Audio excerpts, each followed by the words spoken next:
Mount Rainier was tough. I mean, of course it was. It's Mount freaking Rainier, the most prominent mountain in the contiguous United States, where even the easiest route up requires 9,000 feet of elevation gain. On a bluebird day in July, me and two fellow climbers tackled it. This is our experience.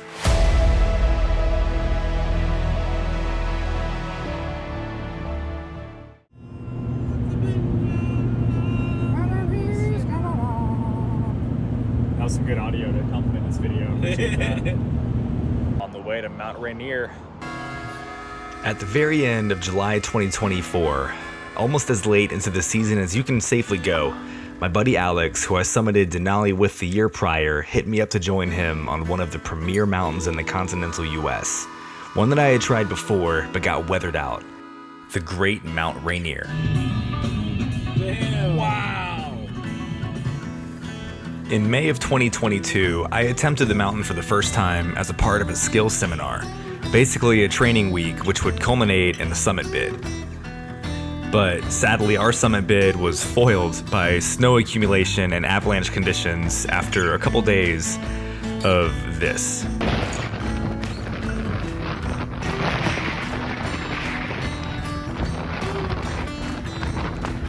This go around, we would be taking the standard route up the Disappointment Cleaver, and we're shooting to make the summit and back down in under 24 hours. Fresh off our ascent up Mount Hood together, my buddy Ian also joined us.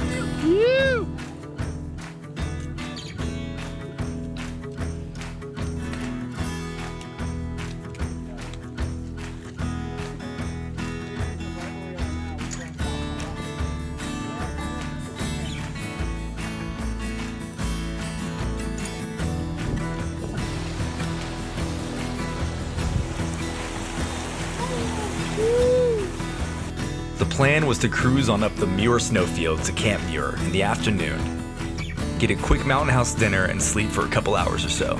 We would then wake up between 10 and 11 p.m. to begin the ascent. We didn't pack sleeping bags, as we instead opted to sleep in nothing but our pads and layers. Cowboy camping at its finest. That wasn't me, that was already there. That was whoever was there before us. But I'll take the credit. Just arrived here at Camp Muir, just over 10K. Gonna cowboy camp here for a couple hours and wake up and go for the thing.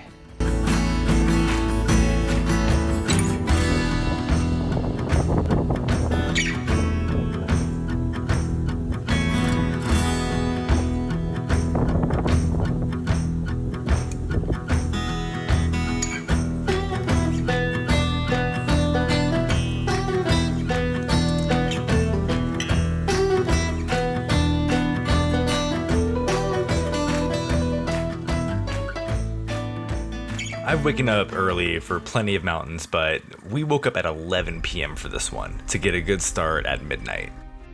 We did the entire route up to the top of the Disappointment Cleaver in the dark. In my opinion, it's the most annoying part of the climb, with loose, sometimes steep rock, and it feels like it goes on forever.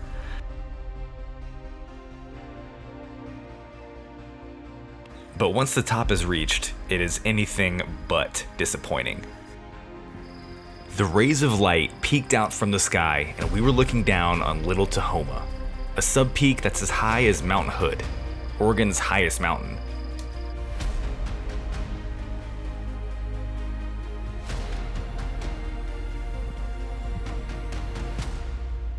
Yeah, Joey.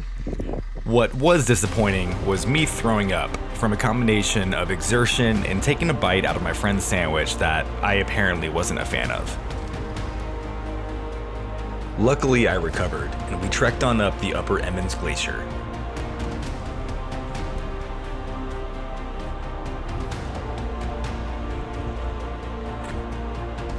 By this point, the sun was out, and we could see all of Washington State beyond the highly glaciated terrain, and a blanket of clouds well below us. The original route that we had planned on climbing had collapsed the day before. And so some of the guides from RMI Expeditions zoomed up there to locate a new route slightly to the right of it and secure some ladders.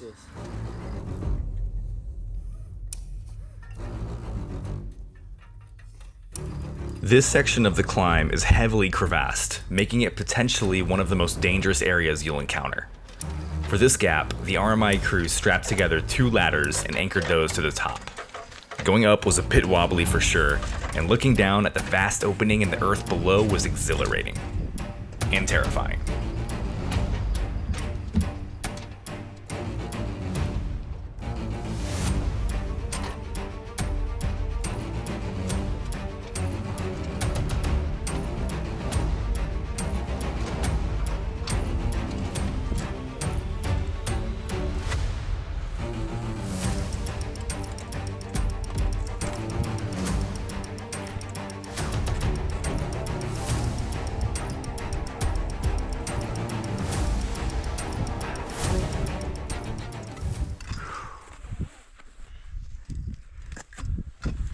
Yeah, sweet.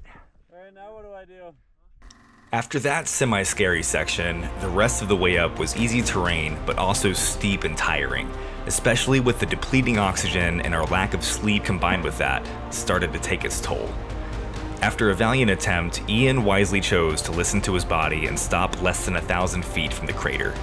I want to emphasize that Rainier is a very challenging mountain, and so anyone making it up this high is a feat in itself. Alex and I persisted on up, and about every 50 feet or so, I had to stop and catch my breath for about 30 seconds. Finally, at almost precisely 8 a.m., we reached the summit crater rim, and I took a nap. The true summit, the Columbia Crest, lies across the snowfield, and Alex went and tagged it, but I felt so sleep deprived that I decided to put that biological need first. By most accounts I've heard, the crater rim counts as summiting, and so will I, but I'm also slightly bothered to this day about not tagging the true tippity top of the mountain. I guess I'll just have to do it again.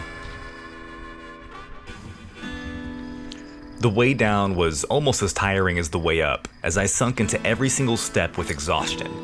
But we scooped Ian up, roped him back in, and made our way back towards civilization, appreciating in full daylight the glaciers and crevasses that we could only see with headlamps on the ascent. Rainier was not an easy summit.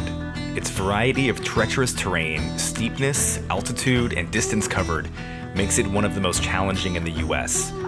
People do get injured and even occasionally die out here, so it should be treated with respect. Overall, with Denali being my hardest climb at a 10, I give Mount Rainier an 8.5. Beautiful, alluring, and tough.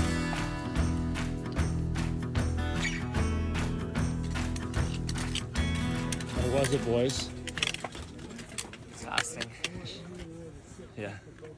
Up there.